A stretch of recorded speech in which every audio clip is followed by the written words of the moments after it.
Il était 22 h vendredi lorsque Thomas Bardet a été agressé chez lui dans cette maison à l'entrée de Bellac. Ce père de famille de 38 ans était seul ce soir-là. Selon ses premières déclarations, 3 personnes ont fait irruption à son domicile pour lui demander de l'argent. Les agresseurs sont restés une dizaine de minutes, un véritable calvaire pour la victime, violemment frappé à l'aide d'un marteau et d'un couteau, essentiellement au bras et à la main. Il a dû être opéré de plusieurs fractures, une agression qui a fortement choqué la population bellachonne. C'est assez grave quand même dans une petite ville comme nous, c'est vrai qu'on n'est pas habitué à ça. Hein. Vous lui connaissiez des ennemis, entre guillemets ?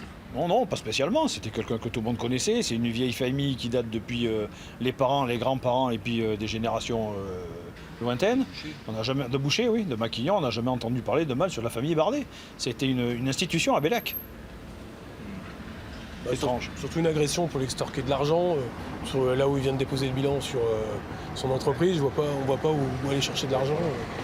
Et d'ailleurs, aucun vol n'a été commis lors de l'agression. Une affaire bizarre selon les propres mots du procureur de Limoges et qui intervient dans un contexte particulier. En proie à des difficultés financières, Thomas Bardet n'avait pas pu mettre aux normes sanitaires son atelier de découpe de viande, entraînant sa fermeture et celle de plusieurs points de vente avec à la clé une quinzaine de licenciements.